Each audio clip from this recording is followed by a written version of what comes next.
Photosynthesis is a reaction that occurs in autotrophs, which are organisms that make their own food. We can summarize this reaction you learnt at Key Stage 4, where energy from sunlight splits strong bonds in water and stores hydrogen in glucose by combining it with carbon dioxide.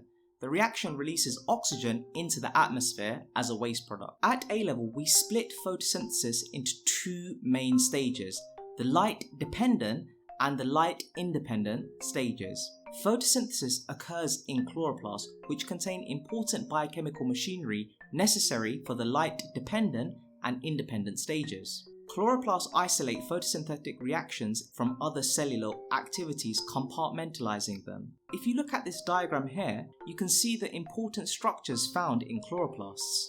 Each chloroplast consists of an envelope which is a double membrane. These membranes are permeable to molecules such as oxygen, glucose, some ions, and carbon dioxide. The stroma is the site of light-independent reactions and is a gelatinous matrix. It contains circular DNA, ribosomes, and enzymes important for photosynthesis. Within the stroma, you will also find starch grains, which are insoluble storage products of photosynthesis, and lipids, the energy store made from the sugars produced during photosynthesis.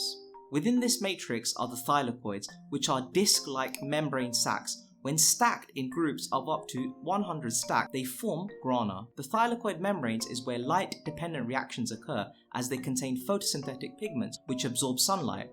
The inside of the thylakoids is a fluid-filled space called the thylakoid space. Some thylakoids have tubular extensions that join with other thylakoids in adjacent grana, called intergranal lamellae. These are important in spreading out the grana to help increase the surface area for light absorption. Photosynthetic pigments such as chlorophyll have an important role in absorbing light. The fact that plants have chlorophyll is another major adaptation of chloroplasts. There are several different types of chlorophyll which have a ring-like structure called a porphyrin ring. At the center of this ring is a magnesium.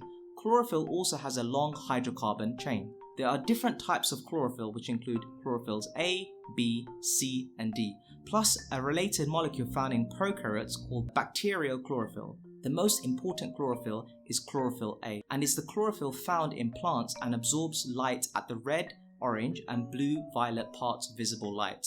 It reflects green light.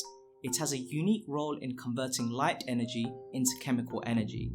Photosynthetic pigments other than chlorophyll are called accessory pigments, which include the other chlorophylls, carotenoids, and phyophytin.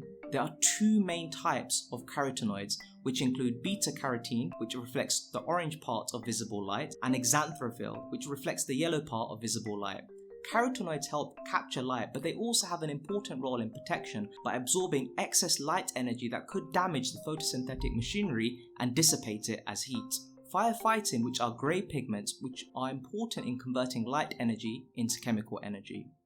Hi, my name is Mr. Science, aka Salim. If you're new to the channel, please remember to like and subscribe, and for more teaching resources, you can visit my website at www.mrscience.co.uk.